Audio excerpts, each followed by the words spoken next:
magluto si Apam unya ng beef steak. So ayan, gihiwa na niya, tagas man kayo yung gihiwa. So habang alas 5 pa siya magluto mi. So magluto ko kanang mushroom karon o okra o corn. Niluto ko, inubos ko lahat. Mahilig masarap ang okra.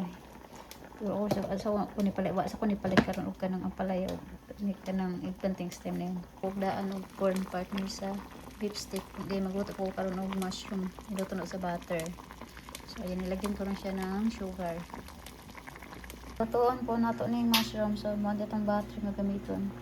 Timpla nato kanang pepperon, ground black pepper og salt. Pwede ba itong seafood seasoning? Soy sauce o calamansi. Spicy. 5, 4, 3, 2, 1. Kasi itong gamiton sa batil at ang butang guys sa okra. Lagyan natin ng calamansi.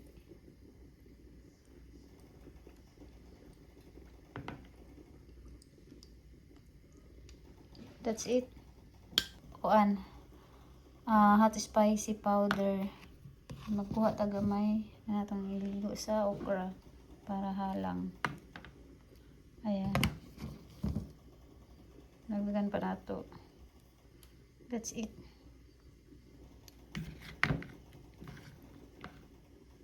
Andiyan yung gitilawan halang nga lami. Ang pahiran og butter. Ako na siyang gibutangan og butter. Ayun siya. Naglangoy na sila ang butter para lami. Luto na natin sa butter ang mushroom. May butter na yan. Ayan po na ko siya ng cauliflower o broccoli. Ayan. So paluto na ito siya sa butter. Cauliflower natin. Dito yung broccoli. Ayan. Yung magic sarap para lamig po siya. So akong ipakita kung saan sa timplaan ni.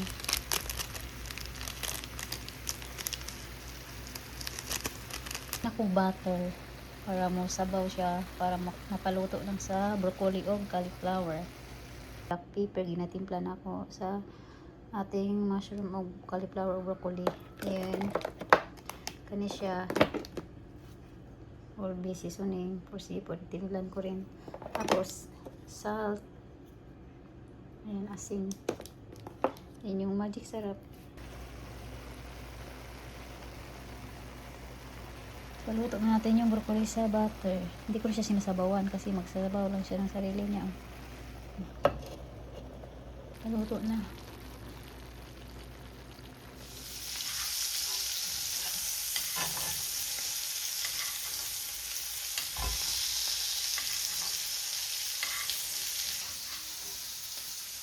Paluto na niya.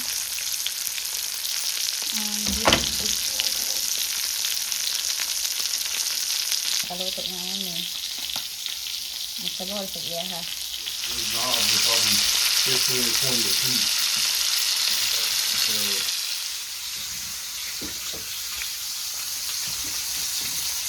Red na red. Yummy!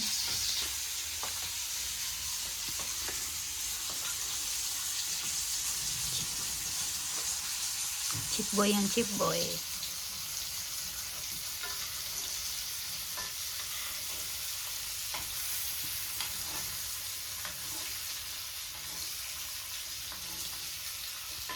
Red na.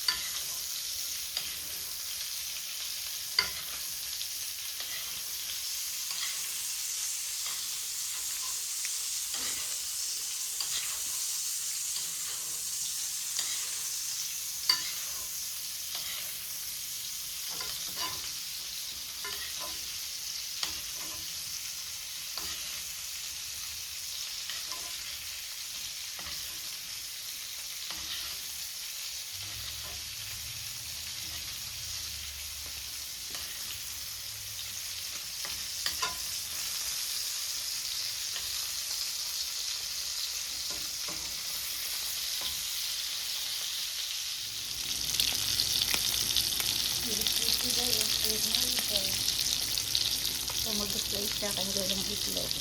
Yan din eh.